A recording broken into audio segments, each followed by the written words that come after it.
पुण्यात्माओं, जब तक हम परम पिता कबीर परमेश्वर की शरण में नहीं आवांगे, ना तो हम ऋषि बन सकते, ना हम संत भगत कवा सकते, क्योंकि 1 मिनट में ना जानियो के बिजली करवा दे और के करवा दे। तो जैसे भगवान शंकर जी ने यही समाधान ढूंढा कि पार्वती ने मेरे को धोखा दिया और मैं पार्वती पर अटूट विश्वास करता था कि मेरी प्रियतम है और मेरे साथ कभी भी झूठ नहीं बोलेगी, मेरे साथ कोई भी छल नहीं करेगी। इसने भी छल कर दिया, इसलिए उसने सोचा कि मैं अपने काम वासना को नष्ट कर लूं। 88,000 वर्ष तक उसने विषय वासना को नष्ट करने के उद्देश्य से तप किया, साधना की, समाधि लगाई और उसने मान लिया कि तेरा जो है वासना खत्म होगी। अब वो खूब घूमता फिरता है, मस्त हो गया कि तेरे ऊपर कोई असर नहीं होना, ना विषय वासना प्रभावित होगी, ना स्त्री की आवश्यकता पड़ेगी, शादी करवाऊंगा को नहीं।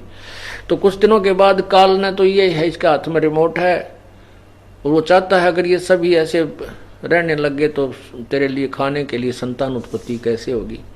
उसने भगवान शंकर के मन में प्रेरणा कर दी कि मैंने सुना है कि जब सागर मंथन हुआ था तो देव राक्षसों ने अमृत का कलश ले लिया था और भगवान विष्णु जी ने एक सुंदर स्त्री का रूप बना करके उनसे वो कलश और उनको शराब दे दी थी और कलश छीन लाए थे। तो उस समय भगवान कितने सुंदर लग रहे होंगे स्त्री के रूप में। भगवान का वो रूप मैं नहीं देख सका क्योंकि मैंने, शंकर भगवान कह रहे हैं कि मैंने उस समय विष पान कर लिया था और उसके गंगेड़े में, उसके नशे में मैं देख नहीं सका। इस उद्देश्य से देख काल कैसे चाल से चलता है और पहुंच गया श्री विष्णु जी के पास। विष्णु जी से प्रार्थना की कि मुझे आप अपना वो रूप दिखाओ, मैं देख नहीं सका था। विष्णु जी ने बहुत मना किया पर नहीं माने। तो भगवान ने, श्री विष्णु ने फिर वो एक सुंदर लड़की का रूप बनाया। तो वो भगवान शिव जी के अंदर वो दोष नो के नो फिर व्यापक हो गए और उस लड़की को प्राप्त करने के लिए उसके पीछे पीछे जंगल में सपीटता चल पड़ा और वहां हाथ पकड़ लिया। हाथ पकड़ते ही भगवान विष्णु अपने उसी रूप में आ गए, तब शर्मिंदा हुए। तो यहाँ परमात्मा कहते हैं यहाँ काल सबको नाच नचा रहा है, यहाँ के भगवानों की भी यह दुर्गति है। तो आप कौन से कहते हैं, कुरंग, बरहंग, सरंग और पतंगा, इंद्री एक ठग्यो 30 अंगा, तुम रे संग पांचों प्रकाशा, ये योग युगत की झूठी आशा। एक एक विकार होता है, जैसे शब्द का विकार होता है इसमें, मृग हिरण में वो कान का शब्द यानी मीठी आवाज सुनने का इतना जो है आदि होता है, उसके इतना वश है कि शिकारी जो होते हैं वो एक प्रकार का ऐसी सुरीली सी आवाज निकालते हैं एक यंत्र से, जो उस हिरण को बहुत प्यारी लगती है और उस आवाज को सुनकर उस शिकारी की तरफ ही चल पड़ता है और वहां जाकर के उसके सामने ऐसे गर्दन रख देता है और शिकारी उसको पकड़ लेता। उसके बस की बात नहीं, उस मृग के बस की बात नहीं, वो इतना वश है उस सुरीली आवाज सुनने के। फिर हाथी जो होता है वो, उसमें विषय वासना बहुत होती है। शिकार जो पकड़ने वाले, हाथी पकड़ने वाले क्या करते हैं, एक बहुत लंबा चौड़ा सा गड्ढा बना देते हैं, 7-8 फुट चौड़ा, लंबा खूब 150 फुट लंबा, और उसके ऊपर छत दे देते हैं बोदी लकड़ियों की पतली पतली सी, उसके ऊपर घास मिट्टी डालकर ऐसा घास जमा देते हैं सामने पता ना लगे, वही ताजा घास उसके ऊपर लगा देते हैं मिट्टी में। और उनके पास एक ट्रेंड आथनी होती है, उस आथनी को वो उस हाथियों के झुंड में भेज देते हैं।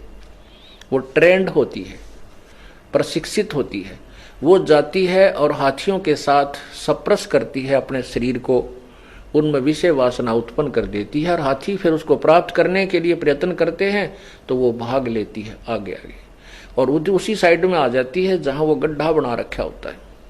तो फिर वो क्या करती है कि निक, उसको पता होता है, वो निक टा करके बिल्कुल, और पहले इधर भागती है, फिर भाग के वापस गड्ढे को दूर से होकर के वह फिर गड्ढे के इधर आ जाती है, फिर सामने भाग लेती है।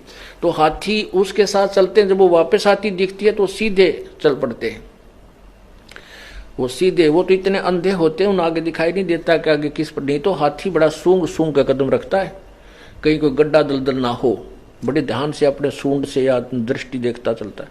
लेकिन उस समय उसको इतना अंधा हो जाता है, आगे वो गड्ढे में हुआ परिवर्तन, वो गड्ढा भी नहीं नजर आता और उसके अंदर गिर जाते हैं। गदाए गद सारे 4-5 है, चारों के पांचों एकदम उसके अंदर जाते, देख हम आगे पीछा भी नहीं देखते।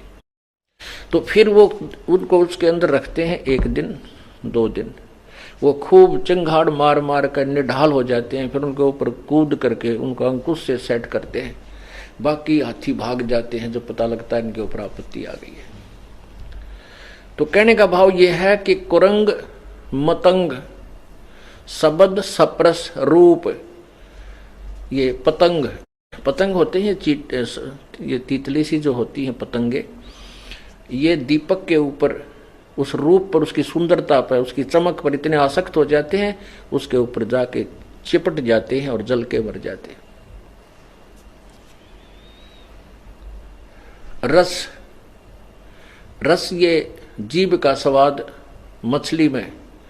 मछली पकड़ने वाले क्या करते हैं, वो मच्छी पकड़ने वाले क्या करते हैं कि एक मांस का टुकड़ा एक हुक में टांग लेते हैं, कांटे में लोहे के, तीखी, वो आगे से उसका तीखा जो है ना नोकीला होता है सिरा, तो उसको धागे से बांधकर उसमें डाल देते, और मछली भाग कर आती है उसके ऊपर ऐसे अपने मुंह में डाल लेती है, मुंह में डालते वो ऐसे झटका देते हैं, वो मछली के ऐसे मुख में फंस जाता है वो नोकीला हुक, वो कांटा, और उसको बाहर पटक देते हैं, तड़प पटक कर 2 मिनट में मर जाती है। और गंध यानी सुगंध, नासिका से जो आनंद लेने का आदि होता है भंवरा, भंवरा बाग में जाता है, सुगंधित फूल होते हैं, फूल के ऊपर बैठ जाता है, उससे उठता है नहीं, और शाम के समय कुछ फूल ऐसे बंद हो जाते हैं, वो सुबह मर जाता पर वो उसको छोड़ नहीं सकता। तो यहाँ परमात्मा कहते हैं कि कुरंग मतंग, कुरंग मतंग पतंग भरंग और सरंगा, इंद्री एक ठगो 30 अंगा, उन कहते एक एक विकार था उसमें मर गए, और तुमरे संग 5 प्रकाशा, योग युगत की झूठी आशा।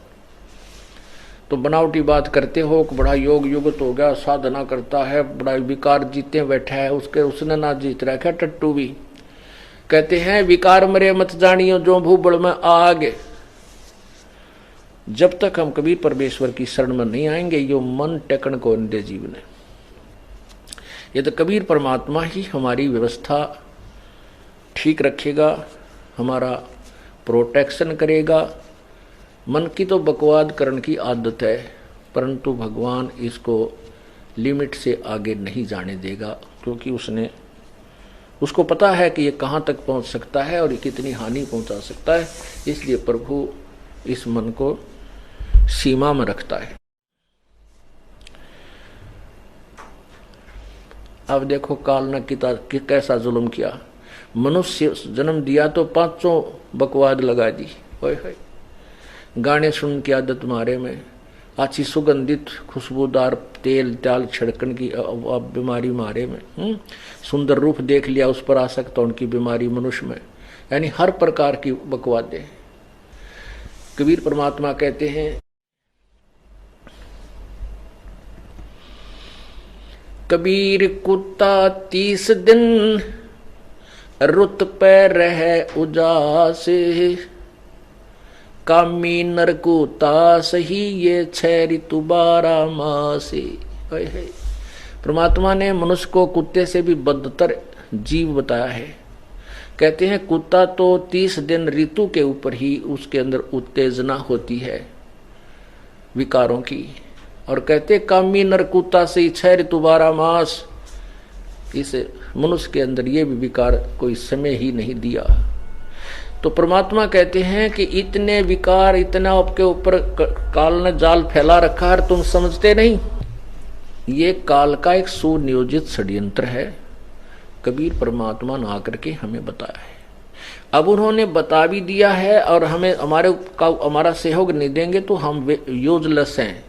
जिससे ज्ञान भी हो जाए हम कुछ नहीं कर सकते, ना किसी विकार को कंट्रोल कर सकते जब तक परमात्मा की मदद, उसका अंकुश इस मन के ऊपर नहीं रहेगा। अंकुश रहेगा, उसकी मर्यादा में रहेंगे, इस नाम का जाप करेंगे, सुबह शाम दोपहर की सब अपनी क्रियाएं करेंगे और नेक नीति से रहेंगे तो परमात्मा इस काल के जाल से हमें बचाएगा। तो क्या बताते हैं भाई, साच कहूं तो जग ना माने, या झूठ कही ना जाई हो। साच कहूं तो जग ना माने, या झूठ कही ना जाई हो। ब्रह्मा विष्णु ये शिव जी दुखिया, जिन ये राह चलाई हो, जिन ये राह चलाई हो। अब ब्रह्मा दुखी, विष्णु दुखी, शिव जी दुखी। अब भगवान विष्णु के अवतार श्री राम और कृष्ण आए थे, उनका जीवन देख लो, जो एक दिन भी सुख का सांस उनको लिया उन्होंने प्राप्त किया हो तो। भगवान श्री रामचंद्र जी को वनवास हुआ, शादी हुई, शादी होते वनवास हुआ और वनवास में सीता का अपहरण हुआ और जब ना जाने कितने सेना मरी, बहुत दिन तक संघर्ष रहा, हाहाकार मचा रहा, सीता के वियोग में विलाप श्री रामचंद्र जी का। फिर रावण को मारकर लाखों करोड़ों व्यक्तियों को, जीवों को मार करके सीता प्राप्त की। वो पाप श्री कृष्ण राम के, विष्णु जी के बैड अकाउंट में लिखा गया। फिर सीता जी घर पर आई, एक धोबी के कहने तक श्री राम ने निकाल दी। अंतिम श्वास तक सीता कहीं, राम कहीं। श्री रामचंद्र जी अयोध्या के राजा, सीता जी वाल्मीकि जी के आश्रम में, वहीं पर संतान को जन्म दिया। गर्भवती घर से निकाल दी भगवान श्री रामचंद्र जी ने। बताओ, यदि हम अपने भगवानों के चरित्र देखें तो हम एक दिन भी नहीं जी सकते संसार में।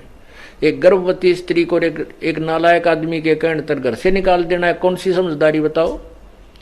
और खुद भगवान अपनी परीक्षा लेकर लाए थे कि सीता को मैं जब साथ लेकर चलूंगा, मैं जनता की जो है ना बोली तान्य को, व्यंग को सहन नहीं कर सकता, मैं तब लेकर साथ चलूंगा, ये परीक्षा में सफल होगी।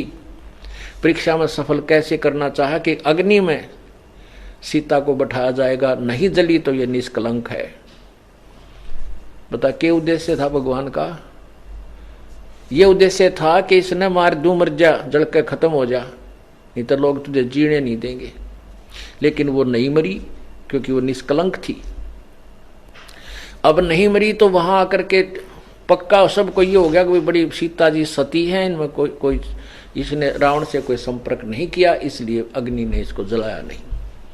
भगवान भी प्रसन्न हुए और घर आकर के एक दो वर्ष के बाद किसी व्यक्ति ने कह दिया अपनी पत्नी को, घर से एक धोबी की पत्नी एक दो दिन घर से बाहर रहेगी, लड़ाई झगड़ा हो गया और रूठ कर चली गई कि अपने रिश्तेदारों के, फिर वापस आ गई। वो उसको कूट रहा रात्रि में कि निकल जा घर से, मैं राजा दशरथ का लड़का जो ना रामचंद्र की नहीं हूं कि जो 12 वर्ष तक रावण के पास रही, सीता को स्वीकार कर लिया, मैं तुझे नहीं अपने घर में रहने दूंगा, तू उल्टा है, तू बता रात को कहाँ रही 2 रात। वो कह रही मैं अपनी रिश्तेदारी में गई थी, वहां पता कर लो। तो रामचंद्र जी गुप्त भेष बना करके अपने अयोध्या में नगरी में घूम रहे थे। उन्होंने ये वार्ता सुन ली और अगले दिन अपनी पत्नी को उस धोबी की वार्ता सुनकर निकाल दिया घर से। बताया क्या बात हुई भाई। और फिर क्या हुआ कि अंतिम सांस तक सीता कहीं और वो कहीं, दोनों का मिलन नहीं हुआ। तो जिस व्यक्ति का परिवार कहीं पर हो और स्वयं चाहे वो सारी पृथ्वी का राजा बन जाए, उसको एक पल भी चैन नहीं, वो सुखी नहीं। फिर श्री कृष्ण जी का जीवन देखो, जेल में जन्म हुआ, मामा शत्रु हो गया, कभी जरासिंह मारने जा रहा है, कभी कोई, कभी पूतना, कभी केसी राक्षस, कभी चाणोर, और कभी काल्यावन चढ़ाई कर रहा है। मथुरा भी छोड़ करके भगवान समुद्र में पहुंच गए। मथुरा से कई हजारों किलोमीटर दूर, कि यहां ना कोई आवेगा ना कोई हमसे झगड़ा करेगा। द्वारिका का अर्थ होता एक द्वार वाली नगरी। उस समुद्र के टापू पर जाकर के शेष जीवन वहां जिया, और वहां पर भी अंत में क्या हुआ कि दुर्वासा के श्राप से पूरा यादव कुल नाश हो गया। श्री कृष्ण जी के भी पैर में तीर मारा, जहर से बुझा हुआ। किसने? एक जब रामचंद्र के रूप में विष्णु जी अवतरित थे, उन्होंने सुग्रीव के भाई बाली को मारा था धोखा देकर, एक वृक्ष की ओट लेकर के। अब उस बाली को धोखे से मारा हुआ टिट फॉर टैट, यानी अदले का बदला देना पड़ा। वही बाली वाली आत्मा तो शिकारी बना, और वो रामचंद्र वाली आत्मा श्री कृष्ण था। उस बाली ने उसके पांव में तीर मारा, उस शिकारी ने, और भगवान श्री कृष्ण की हत्या हुई, मृत्यु हुई। तो परमात्मा कहते हैं, मैं साच कहूं तो जग ना माने, कि ब्रह्मा विष्णु महेश अमर नहीं है। ब्रह्मा विष्णु महेश ये यहाँ के जो ना आपको मोक्ष नहीं दे सकते, ये पूर्ण शक्ति नहीं है। कहते ये कहूं तो यू जग सिर फोड़े, और झूठ में कह नहीं सकता। साच कहूं तो जग ना माने, झूठ कही ना जाई हो। ये ब्रह्मा विष्णु शिव जी दुखिया, जिन ये राह चलाई हो, जिन ये राह चलाई हो।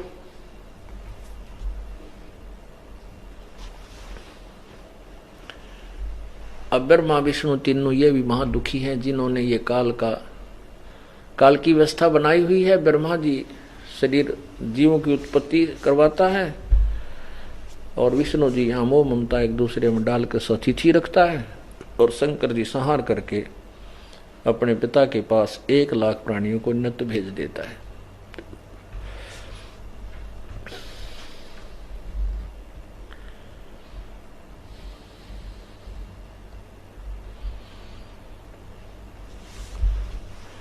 तो परमात्मा कहते हैं कि इसको,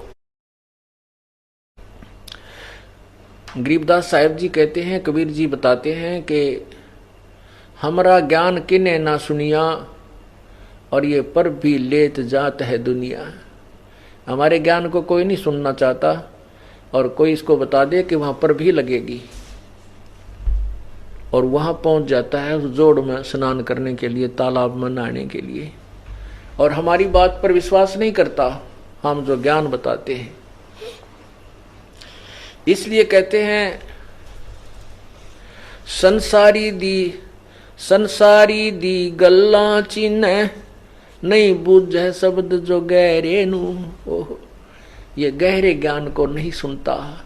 ये जो वचन हम बोलते हैं, शब्द हम बोलते हैं, गहरा अच्छी तत्व ज्ञान सुनाते हैं, इसको नहीं सुनता, और संसारिक लोगों की बातों को तुरंत मान लेता है। मुर्दों से ती प्रीत लगावे, न जाने सतगुरु मेरे नू। जैसे क्या पूजाएं देखी हमने, कोई कहता है हम बाबा हरिदास जी की पूजा करते हैं, कोई कहते हैं हम बाबा गरीबदास की पूजा करते हैं, कोई किसी खेड़े वाले बाबा की, कोई गांव में जोड़ वाले बाबा की, कोई किसी की पूजा करते हैं, जबकि वहां कोई बाबा नहीं, वो तो जा चुके महापुरुष। उनकी जब कोई संत किसी गांव नगर में रहता था, किसी तालाब पर या कहीं पर भी, तो वो उस समय कुछ भक्ति युक्त था, कुछ पूर्व जन्म की भक्ति थी, कुछ वर्तमान में तप ताप करके सिद्धियां प्राप्त कर लेते हैं। उसके आधार पर वो किसी के गांव में 2-4 व्यक्तियों को अपनी जेब से लाभ दे देता है, और वो फिर मृत्यु को प्राप्त हो जाता है, फिर उसके अनुयायी बन जाते हैं। उसकी मृत्यु के उपरांत वहां उनके शरीर का अंतिम संस्कार करके वहां एक यादगार बना देते हैं, और फिर उस यादगार, उस मणि को फिर प्रणाम करने लग जाते हैं। उसी पर दूध चढ़ावे, उसी पर सब कुछ पूजा चढ़ावे, उस पर सारा कुछ उसी की पूजा करने लग जाते। अब परमात्मा कहते हैं कि मुर्दों से ती प्रीत लगावें, वो मर चुके हैं, उन मरे हुओं से मांग करते हैं, और ना जाने सतगुरु मेरे नु। अब जो वर्तमान में संत सतगुरु पूर्ण संत है तत्वदर्शी, उस जीवित सतगुरु से बात नहीं करते।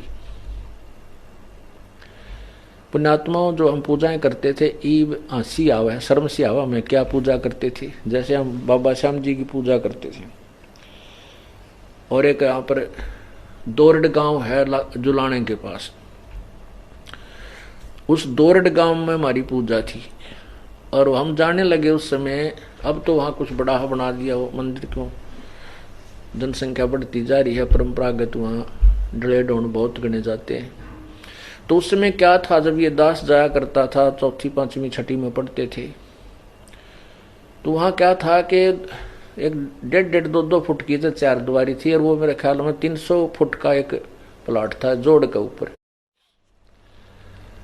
और उसके बीच में एक मेरे ख्याल में 4 फुट ऊंचा, मतलब टोटली उसकी ऊपरली टॉप भी 5 फुट की होगी गणित गणी, और नीचे उसमें इतना था कि 2.5 फुट की अंदर सा गुम्बद सा, और उसका 2-1 फुट का गेट, ना उसका दरवाजा।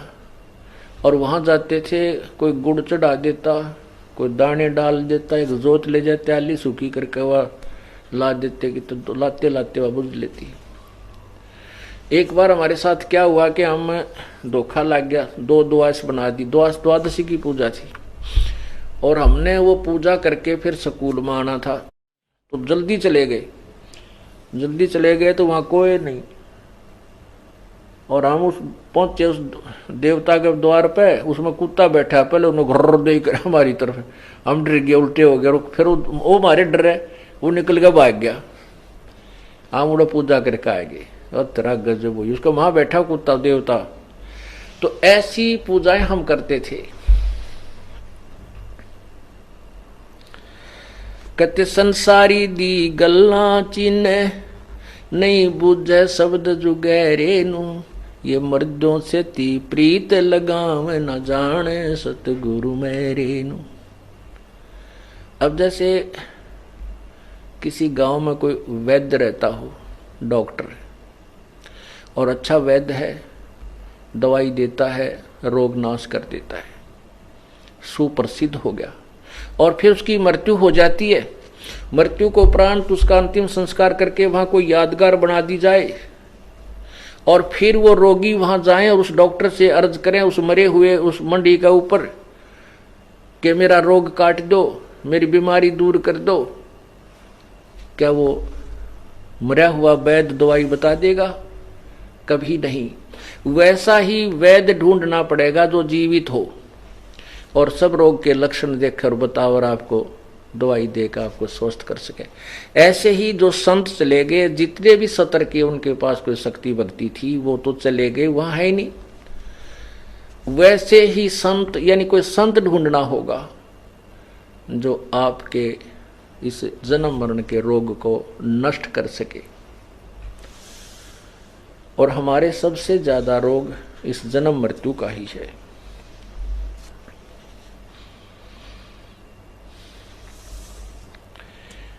अब क्या बताते हैं, ये आत्मा रोती है और कहती है मैं तो दे दी है बालम याणे नु, मैं तो दे दी है बालम याणे नु, मैं तो दे दी है बालम याणे नु, मैं तो दे दी है बालम याणे नु। गीता और भागवत पढ़े नहीं बूझे शब्द ठिकाने नु, गीता और भागवत पढ़े ना बूझे शब्द ठिकाने नु, मन मथुरा दिल द्वारका नगरी कहा करे बरसाने नु, मैं तो दे दी है बालम याणे नु, मैं तो दे दी है बालम याणे नु। जब फुरमान धनी का आया को रख घर जाने नु, जब फुरमान धनी का आया, को रख घर जाने नू, जा सतगुरु का सरना लीजे, मिटे जम तलबाने नू। मैं तो दे दी है बालम याने नू, मैं तो दे दिए बालम याने नू, मैं तो दे दी है बालम याने नू, मैं तो दे दी है बालम याने नू। गीता और भागवत पढ़े नहीं बूझे शब्द ठिकाने नू, गीता और भागवत पढ़े नहीं बूझे शब्द ठिकाने नू, मैं तो दे दी है बालम याने नू, मैं तो दे दी है बालम याने नू। उत्तर दक्षिण पूरब पश्चिम ये फिरता दाने दाने नू, उत्तर दक्षिण पूरब पश्चिम ये फिरता दाने दाने नू। ये सर्व कला सतगुरु साहेब की, हरि आए हरियाणे नू, मैं तो दे दी है बालम याने नू, मैं तो दे दी है बालम याने नू, मैं तो दे दी है बालम। जम किंकर का राज कठिन है, नहीं छोड़ राजा राणे नू, जम किंकर का राज कठिन है, नहीं छोड़ राजा राणे नू। या दुनिया दा जीवन झूठा, ये भूल गए मर जाने नू, मैं तो दे दी है बालम याने नू, मैं तो दे दी है बालम याने नू। शील संतोष विवेक विचारो, ये दूर करो जुल्माने नू, शील संतोष विवेक विचारो, दूर करो जुल्माने नू। ज्ञान दरा से ध्यान की तुरिया, कोई जाने पान रिसाने नू, मैं तो दे दी है बालम याने नू, मैं तो दे दी है बालम याने नू, मैं तो दे दी है बालम याने नू। मैं तो महल कपाट सतगुरु ने खोले, अमी महार सिखाने नू, महल कपाट सतगुरु ने खोले, अमी महार सिखाने नू। गरीब दास सुन भंवर उड़ावे, गगन मंडल रम जाने नू, मैं तो दे दी है बालम याने नू, मैं तो दे दी है बालम याने नू, मैं तो दे दी है बालम। महल कपाट सतगुरु ने खोले, अमी महार सिखाने नू, महल कपाट सतगुरु ने खोले, अमी महार सिखाने नू। गरीब दास सुन भंवर उड़ावे, गरीब दास सुन भंवर उड़ावे, गगन मंडल रम जाने नू, मैं तो दे दी है बालम याने नू, मैं तो दे दी है बालम याने नू। अब क्या बता रहे हैं कि आत्मा भगवान से शिकायत कर रही है कि भगवान मैं तो इस मन अनजान के साथ बांध दी, ये काल ये मन मेरा हमारा नकली पति बन बैठा, और इस नकली ने सारे नकली काम अच्छे लगते हैं, ओरिजिनल काम से दूर भागता है। तो क्या बताते हैं, गीता और भागवत पढ़े ना बूझे शब्द ठिकाने नू। होय होय, कहते गीता भी पढ़ते हैं, ये भागवत पुराण भी पढ़ते हैं, भागवत देवी पुराण भी पढ़ रहे हैं, लेकिन ना बुद्ध शब्द ठिकाने नू। जैसे गीता जी अध्याय नंबर 25 से लेकर 34 तक स्पष्ट किया है कि कोई तो साधना ऐसी करता है, कोई ऐसे करता है, कोई देवताओं की पूजा करता है, कोई योग को से ही अपना संतुष्ट है, कोई हवन करता है, कोई प्राणायाम आदि करके ही अपनी मोक्ष मानता है। ये सभी क्रियाओं को पाप नाशक मानते हैं, जानकर कर रहे हैं। लेकिन परमात्मा के द्वारा गीता जी अध्याय नंबर 4 के श्लोक 32 में स्पष्ट किया है कि उस परमात्मा ने जो अपने मुख्य संपूर्ण परमात्मा ने, सच्चिदानंद परमात्मा ने अपने मुख कमल से जो अपना मुख्य ज्ञान यानी तत्व ज्ञान में जो वर्णन किया है उसमें बहुत विस्तार से दिया है कि ये ना करने की, ये इनसे कोई लाभ नहीं होने का। और उस ज्ञान को तू तत्वदर्शी ऋषियों के संतों के पास जाकर सुन और उनसे अपना मोक्ष प्राप्ति का मार्ग पूछ। तो कहते हैं गीता जी पढ़ते हैं पर इस श्लोक के ऊपर ध्यान नहीं देते।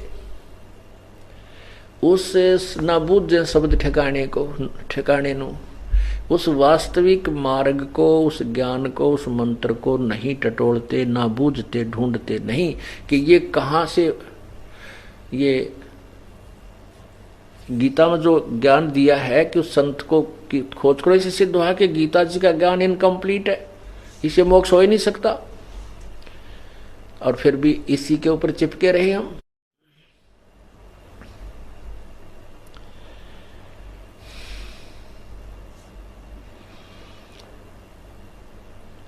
जब फुरमान धनी का आया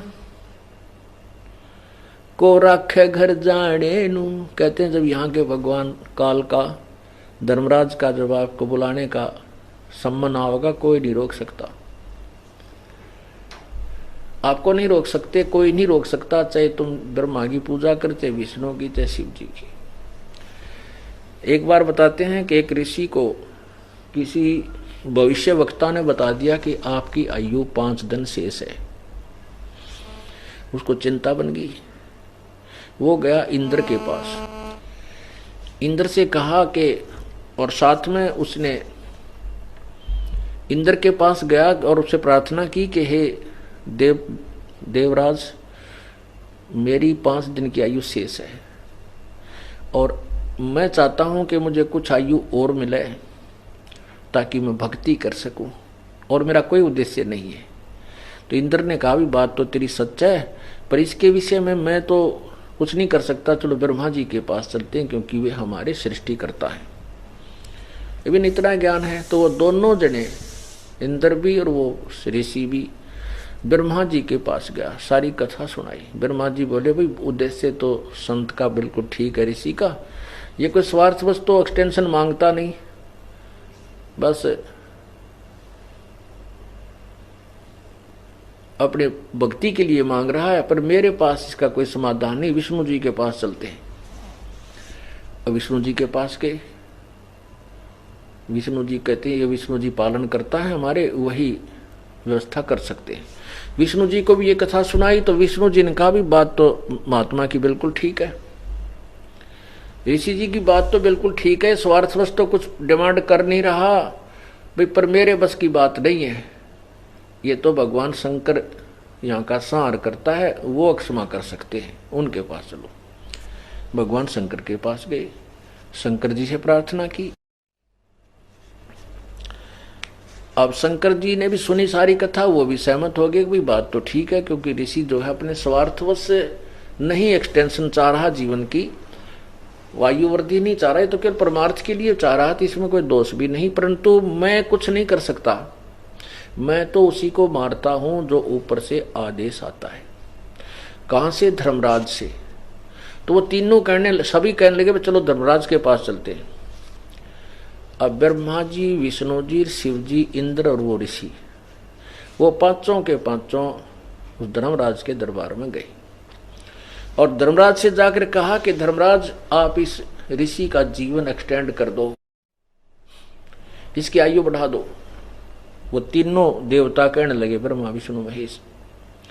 अब धर्मराज ने देखा, वो अपना उठाकर उसकी आत्मा का जो नंबर है उस कोड वर्ड से वो देखा कि इसकी कितनी आयु है। वो उस दिन 5वां दिन था, जो उसकी मृत्यु होनी थी वो दिन था, और उसमें लिखा हुआ था कि इसकी मृत्यु धर्मराज के दरबार में हो और ब्रह्मा विष्णु महेश और इंद्र इसके साथ हों। उस धर्मराज ने तो मौका मिल गया, देख बनाया बनाया मार पा गया, वो उसी टाइम में मर गया। तो मारना ही था, समय अंत था उसका, वो मार दिया, मर गया।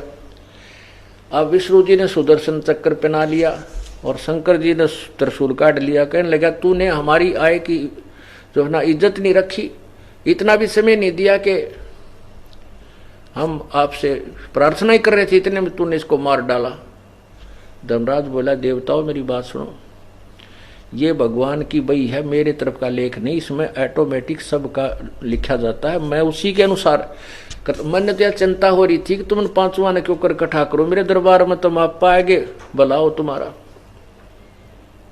मैं तो इस चिंता में था कि तुम पांचवा ने कैसे इकट्ठे करूं मेरे यहां, और जब इसे न मारूं। मैं नहीं कि कुछ करता, ये जैसा भी लिखा है ये देख लो, उनको पढ़ के सुना दिया कि इसकी मृत्यु धर्मराज के दरबार में हो और ब्रह्मा विष्णु महेश और इंद्र इनके साथ खड़े हो। ये देख लो भगवान का लेख है। और यदि इसकी उम्र बढ़वानी है तो तुम दे दो, कोई सा बढ़वा लो, दोनों तीनों पाछे सरके ने हम क्यों दे, अपनी जान सबको प्यारी लगती है। तो क्या बताते हैं, जब फुरमान धनी का आया को रखे घर जाने नू, और जा सतगुर की मैं बलिहारी जो मेटे जम तल बाणे नू, मैं तो दे दी है बालम याणे नू, मैं तो दे दी है बालम याणे नू। कहते मैं तो सतगुर के ऊपर बलिहारी हूं, जो इस काल के इस संबंध काट दे, खत्म कर दे, भाग जाए यहां से।